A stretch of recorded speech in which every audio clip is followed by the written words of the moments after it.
What's up, Fit Foodies? Welcome back to my YouTube channel. If you're looking for easy, actionable ways to feel healthier by the end of this month, I've got you covered. Today, I'm sharing small changes that you can make right now that will have a big impact. All of these tips are things I have personally used in my journey and have changed my life. Let's do it. The first one is slightly non-conventional. It's creating a don't list. I know that conventional wellness advice will tell you to do, but you can get so much more from don'ts or do nothings. So essentially creating a list of things that you will no longer do, right? It's easy to just take away, to declutter and distress your life. Why does this work? It makes it so much easier to break bad habits and to set boundaries. Listen, we are all creatures of habits, right? Ultimately, what you do, the kind of results you get come from the kind of habits that you have. So building a new habit can be really difficult. Sometimes it's easier to break bad ones. I love this hack because when I started my wellness journey, I started by just removing some of the things that I was like, okay, this thing is not going to get me to heaven. It's not going to get me to my destination. One thing I used to be really guilty of was late night snacking.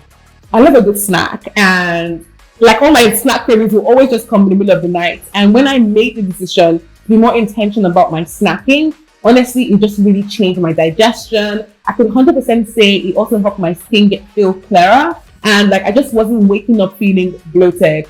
And one of the biggest hacks was just deciding not to snack at night. And things actually helped me break the habit where eating higher protein meals during the day, making sure that I actually ate well during the day so I'm actually able to not do the bad thing. So when you're thinking about things that you don't want to do anymore, think about what can make it easier for you in your environment so that you can take away those bad habits.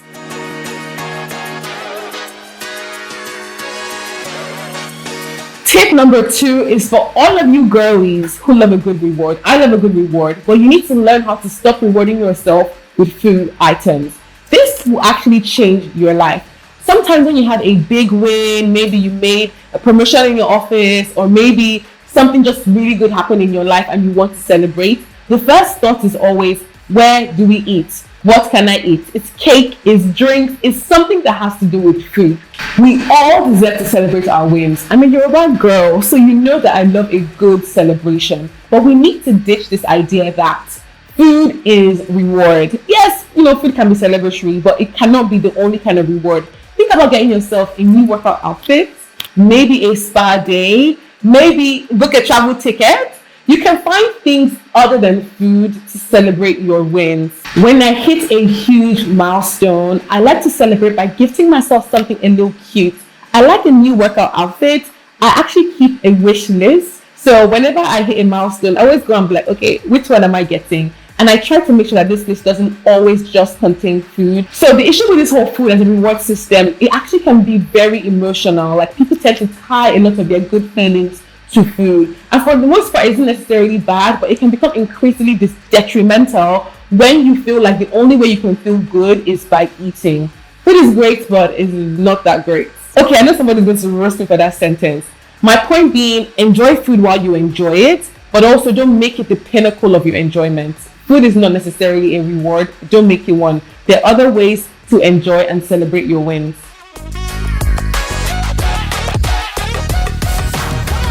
Tip number 3, master your mornings. This is coming from a rehabilitated night owl. Mastering your mornings will change your life. Mornings are where the magic happens. If you can master your mornings, the rest of your day feels so much smoother. I'm not telling you to be a 5 a.m. gym girly. You don't have to go that hard, sis. But you can start by waking up 30 minutes earlier than you usually do. Use this time to reflect, plan your day, use it to journal, use it to pray, use it to get your thoughts together, and just set yourself ahead of your usual timings. It's a game changer. Personally, when I started waking up earlier, I found that I had way more energy, less stress, and just a better mood throughout the entire day. Listen, even just 5 to 10 minutes of journaling or stretching can make a huge difference. Start today, you'll thank me. Personally, my morning routine looks like waking up, I spend 5 minutes, I say a little prayer, I come, I do a stretch, Depending on what day it is, I'm able to get a workout in, and then I shower and I hop into work. Before I do that work stretch, I take some time to actually plan out my entire day. And it's so great because when you like wake up early, everybody else is sleeping. There's no messages coming into your phone. There's nobody calling you. Just take that time to really reflect on your goals and reflect on your day. It can be a really, really powerful, calming, and actually clearing habit to have.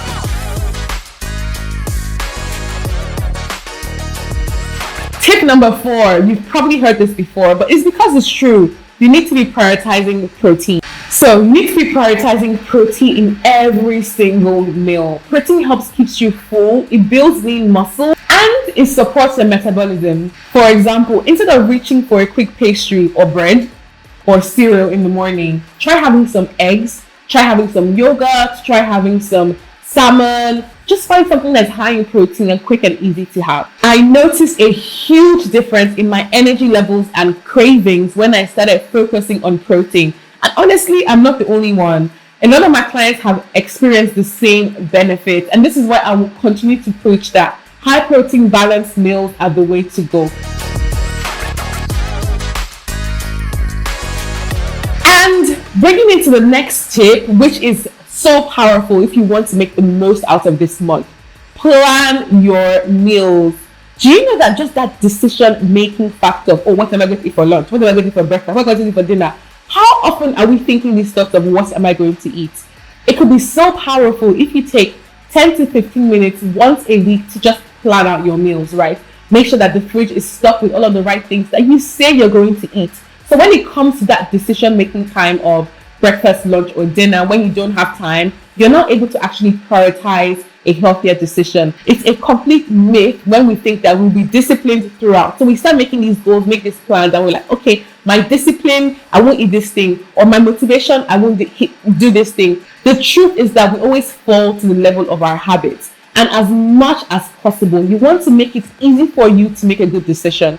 So if you're able to plan those meals in advance, it's honestly just a game changer. Anytime I forget to plan my meals, anytime I wing it, I almost always regret it because I end up making decisions that normal me, my ideal self, Ben Sola Genia Tiwa, will not make.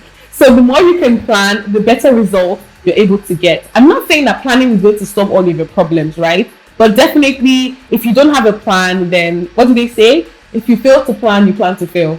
A plan makes things just more likely that they happen, and it keeps you prepared. Preparation is the name of the game.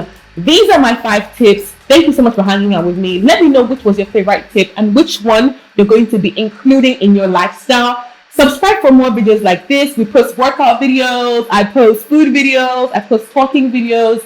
And if you are looking for personalized support when it comes to your health and wellness journey, apply for my coaching program. I'd love to work with you to get results like this and this. Okay, I'll see you in my next video. Bye.